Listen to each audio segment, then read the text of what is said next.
Good morning সবাইকে। সকালবেলা আজকে খুব বেশি কুয়াশা ছিল সকালে। সকাল সকাল একটু গরম চা না হলে ঠিক জমে না, তাই চা খেয়ে স্যারকে ওদিকে ঘুম থেকে তোলা হলো। ঘুম থেকে তুলে আমি চলে গেছিলাম বাজারে ফুল আনতে। বাইরে খুব ঠান্ডা ছিল, তার মধ্যেও যেতে হয়েছে। ফুল তো আনতেই হবে রোজ, এটা রোজকার কাজ। এসে দেখি ওদিকে আবার স্যার উঠে যা কাজ লাফালাফি আজকে শুরু করে দিয়েছে। লাফালাফি করছে, তার মধ্যে আমি আবার আমার জামা কাপড়গুলো গুছিয়ে নিলাম, যেগুলো পরে অফিসে যাব। করে আমি চলে গেছিলাম স্নান করতে।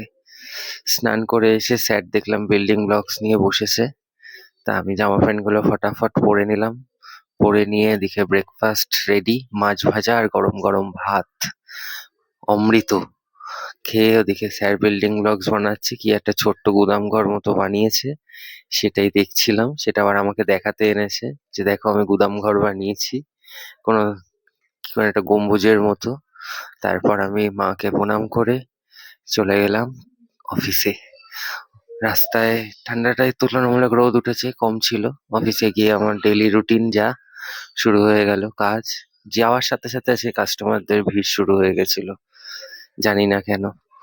রোজ হয় না এত ভিড়, আজকে একটু ভিড়টা বেশিই ছিল। আমি তাড়াতাড়ি ঠান্ডা মাথায় কাজ করলাম। কাজ করার পর বাড়ি এসে আবার স্যারের পিছনে ব্যাটারি দেওয়া শুরু।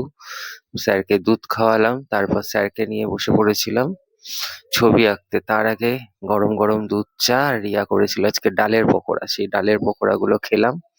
স্যারও একটা দুটো চালিয়ে দিচ্ছে মুখেতে, ডালের পকোড়া গরম গরম। তারপর রং করতে বসেছিলাম, তো স্যারকে নিয়ে রং করলাম। ছবি